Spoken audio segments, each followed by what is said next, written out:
Okay, I'll be honest. I'm sentimental, extremely sentimental. Real estate, it's my passion.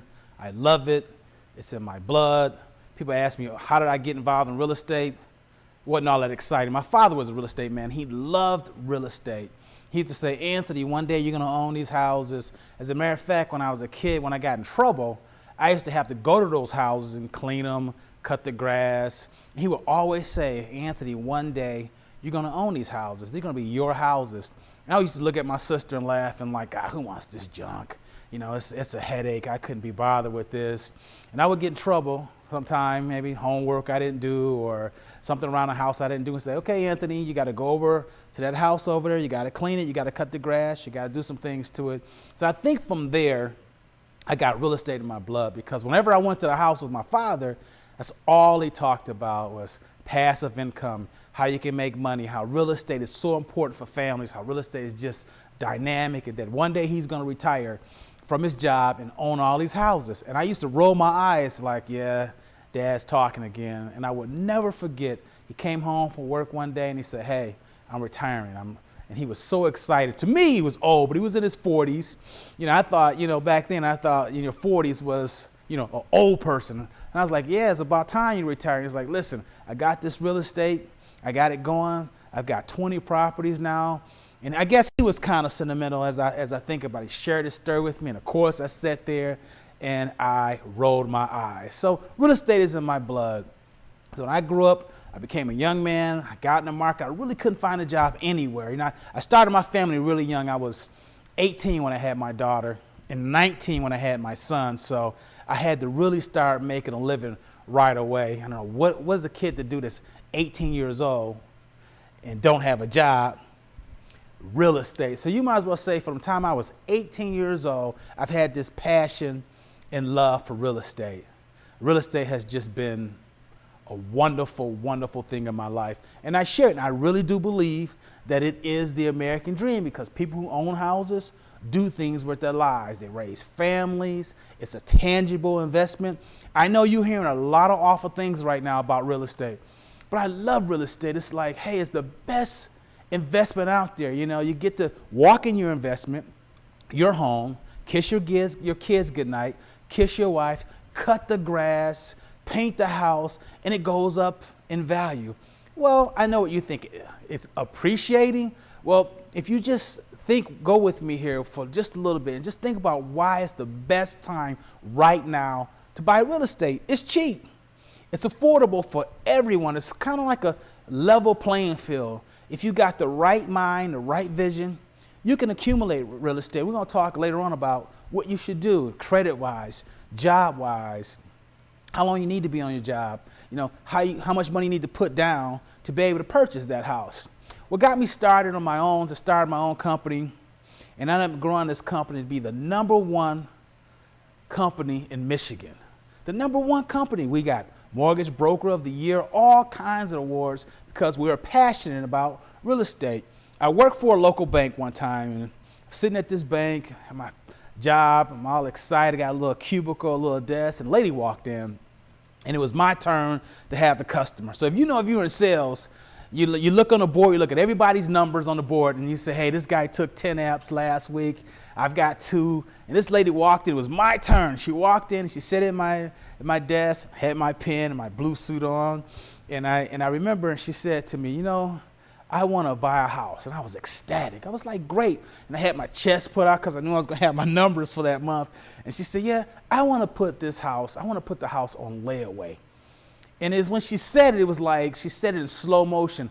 I want to put this house on layaway. And I thought to myself, are you kidding me? It's not like buying clothes or jewelry. It's a house. You don't put a home on layaway. And from that moment, I got this idea that, I want to start my own company, and I want to teach people how to buy houses and what they need to do to become homeowners. Because although she had a job and she had money to put down, she had no idea about purchasing a home. When the tough gets going, the going gets tough, and this is one of the moments you got to see how tough you are. This is one of those times in our history where it's a time for movement and action. Time for leaders and innovators and creators. It's a time for that. So take a look at real estate, study it. Just take a closer look to it and you can see how it can help position you to do some wonderful things in your life. I know you're thinking, what did that guy just say? He said, when the tough get going, the going gets tough. And if you think about that, whenever you get ready to take action, there's a force against that. There's things to stop that. And that's why you got to be tough to break through that. I know the saying is when things get tough, the tough get going. But I think the opposite, because sometimes it's so difficult just to get the momentum, just to get some movement to make some things happen. So many people play a role in you being successful. And for me, I think it was my father. And my dad has passed, so it's like I mentioned I was sentimental, so I'm going to try not to cry up here. But I just remember driving around neighborhood after neighborhood, house after house. And I get that feeling right now today when I get in my car and I started canvassing neighborhoods and looking at houses. And I can still hear his words, hey, Anthony, you want to buy low, you want to find a good tenant, and above all of that, you want to take care of your house. You want to take care of your investment. And I remember as a child being around my home, how he just instilled in me to take pride in my home, to cut the grass, take the garbage out. If something goes wrong, to maintain it. So I'm so passionate about housing and home ownership. It's like I'm one of the few people that's left in this economy that really believes in home ownership, because it's just been so important in my life personally.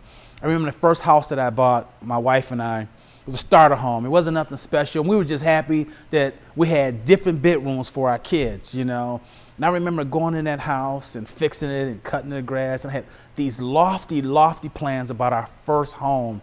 We took money out of that home and got our credit together and started a business. And it's just touching the power of home ownership. It provides shelter. People who own homes are less likely to get in trouble, more likely to be stakeholders, more likely to pay their taxes, more likely to vote, and more importantly, more likely to go off to college. And I told you earlier that I had my children when I was 18 years old. My daughter's 23 now. She graduated from Michigan State. And my son is 22. He graduated from Ferris State.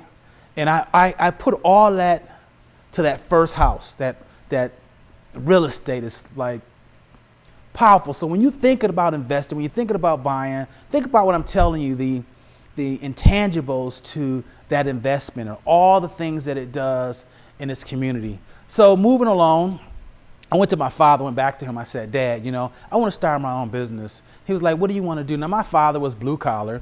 He had big dreams about being an entrepreneur, but he waited years to be able to do that. He thought I was I was in my late 20s at the time. He thought I was a little too anxious. He's like, Anthony, slow down, take it easy.